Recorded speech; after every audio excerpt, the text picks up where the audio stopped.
The verbal smackdown heard round the neighborhood. I looked directly at my mother and told her that her fake grandmother act wasn't fooling anyone, especially not me, because I knew exactly what she was really after, and it had nothing to do with caring about my well-being.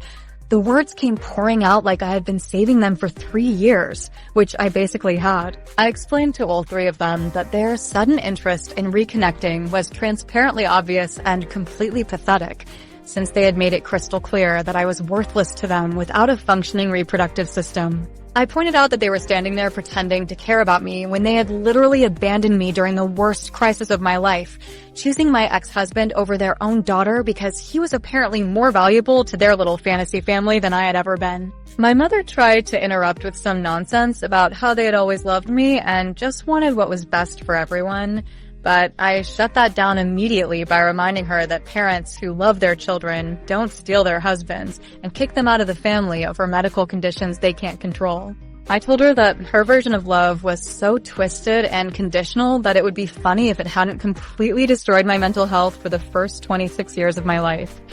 I turned to Scott and told him exactly what I thought about a man who lets his ex-wife's parents manipulate him into abandoning his marriage because things got difficult. I explained that he was such a weak person that he couldn't even come up with his own reasons for leaving me, instead letting my parents write his divorce script for him like he was some kind of puppet they could control. I pointed out that any man who moves in with his ex-in-laws after abandoning their daughter is either completely pathetic or so desperate for parental approval that he's willing to betray his own wife to get it. My father tried to use his disappointed voice to tell me I was being disrespectful and hurtful, but I laughed and reminded him that he had forfeited any right to lecture me about respect when he chose my ex-husband over his own daughter. I told him that his opinion meant absolutely nothing to me now because he had proven that his love was completely conditional on my ability to produce grandchildren for his entertainment. I made sure they understood that I could see right through their obvious motivations for suddenly wanting a relationship with me again. I explained that they weren't interested in me as a person or in rebuilding our family bonds. They just wanted access to my daughter because she represented the grandchild they had convinced themselves they deserved to have.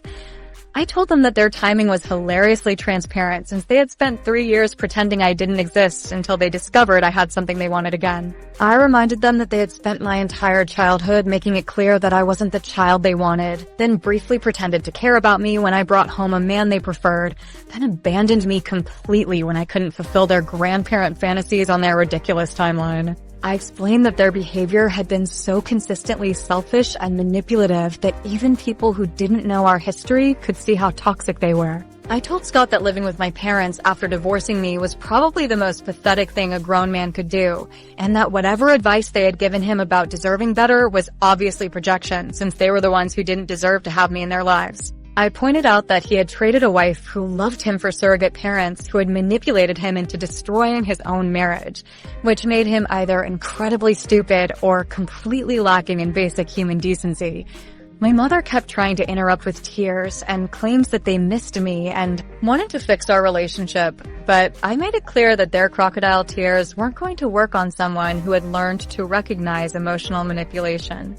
I explained that missing someone means maintaining contact and showing support during difficult times, not abandoning them and then showing up years later expecting instant forgiveness because you spotted them with something you wanted access to. The irony was absolutely beautiful because they were getting exactly the same energy they had given me thrown right back in their faces with interest. I had spent years accepting their conditional love and trying to earn their approval, but now I was giving them the same cold treatment they had perfected during my childhood.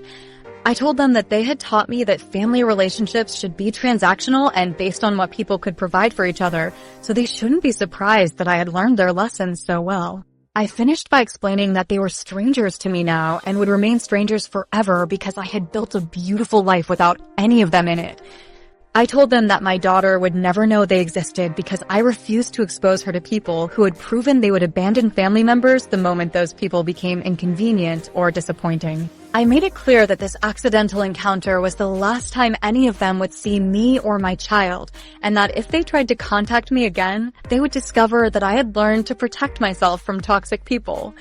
I turned Emma's stroller around and walked away without looking back, leaving all three of them standing on the sidewalk looking like the fools they had always been. I honestly believed I would be the end of it, but I had seriously underestimated how desperate people can get when they realize they've lost something they want. The aftermath and the restraining order chronicles. 2 days later, my phone started ringing with calls from numbers I had blocked years ago, which meant they were cycling through different phones trying to reach me like some kind of coordinated harassment campaign. I let every single call go to voicemail because I had zero interest in hearing whatever manipulation tactics they had prepared for round 2 of their pathetic reunion attempt. The voicemails were absolutely unhinged, starting with my mother crying about how much she missed me and escalating to my father demanding that I call them back immediately to discuss our family situation like a reasonable adult. They acted like I was the one being dramatic and unreasonable for not wanting a relationship with people who had systematically destroyed my life and mental health. My mother left messages claiming they had always loved me and just wanted to meet their granddaughter, conveniently forgetting that they had spent 3 years pretending I didn't exist until they discovered I had produced the grandchild they felt entitled to having. Scott left his own series of increasingly unhinged voicemails that revealed just how completely he had lost touch with reality since our divorce. He started by claiming he had made a mistake leaving me and wanted to discuss getting back together for the sake of our daughter, apparently forgetting that Emma wasn't his child and that he had abandoned me specifically because I couldn't have children naturally. He seemed to genuinely believe that my successful pregnancy somehow erased all the damage he had caused and that we could just pick up where we left off like nothing had happened. When I continued ignoring all their attempts at contact, Scott decided to take a more direct approach by showing up at my house one evening completely drunk and demanding to see me and the baby. I was upstairs giving Emma a bath when I heard someone pounding on my front door and shouting my name like they were trying to wake the entire neighborhood. I looked out the window and saw Scott stumbling around my front yard, clearly intoxicated and becoming increasingly agitated that I wasn't answering the door. My Nanny Maria was downstairs watching television when Scott started his drunken performance, and she immediately called me to ask what she should do about the man outside who was claiming to be my ex-husband. I told her to lock all the doors and windows while I called the police, because a drunk man having a public meltdown outside my house with a baby inside was exactly the kind of situation that required immediate professional intervention. Scott spent 20 minutes screaming outside my house about how I was being unreasonable and keeping his daughter away from him, which would have been hilarious if it wasn't so pathetic since Emma had never been his child in any way. He tried to force open my front door, banged on all the windows, and generally acted like a deranged stalker who couldn't accept that his manipulation tactics weren't working anymore. The neighbors started coming outside to see what all the commotion was about, and I realized that Scott was having a complete public breakdown because he couldn't force his way back into my life. The police arrived just as Scott was attempting to climb over my back fence, apparently thinking he could break into my house through the backyard like some kind of criminal mastermind instead of a pathetic drunk man who couldn't handle rejection. They found him stumbling around my property, mumbling about his rights as a father and how I was violating his access to his family, which made absolutely no sense given that we had been divorced for 3 years and he had never shown any interest in having children with me when we were actually married. The officers were initially confused about Scott's claims until I explained our entire history and showed them the divorce papers that clearly stated we had no children together. They arrested him for trespassing, public intoxication, and attempted breaking and entering, which felt like the first real justice I had seen in this entire situation. Watching Scott get handcuffed in my front yard while my neighbors witnessed his complete mental breakdown was more satisfying than any therapy session I had ever attended.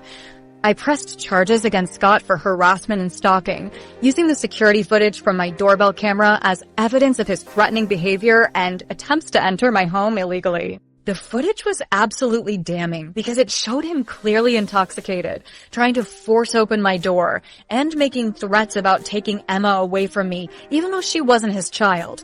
The legal system finally gave me the protection I needed by granting a restraining order that prohibited Scott from coming within 500 feet of me, my daughter, or my property. The restraining order was the final nail in the coffin for Scott's already pathetic existence because it made his living situation, with my parents, legally complicated and socially embarrassing. Apparently, even his own parents finally realized their son had completely lost his mind when they learned about his drunken breakdown and arrest at his ex-wife's house.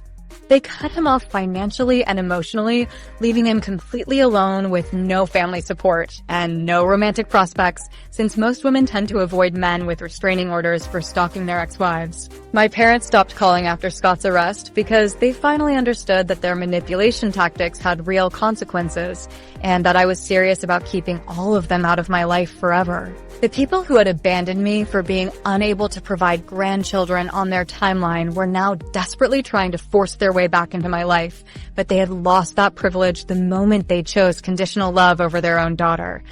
Watching all of them face the consequences of their choices while I thrived with Emma was teaching me something important about how justice actually works in real life. That experience taught me something powerful about boundaries and self-worth that I wish I had learned decades earlier. The most beautiful part about this entire disaster is discovering that the best revenge against toxic people isn't plotting some elaborate scheme or trying to hurt them back. The best revenge is simply building an amazing life without them and refusing to let them back in when they realize what they lost. I spent 3 years creating the happy, peaceful existence I had always deserved, and now Emma gets to grow up in that environment instead of the conditional love circus I endured for decades. Cutting off family members who treat you like garbage isn't cruel. It's necessary self-preservation that protects your mental health and creates space for genuine relationships with people who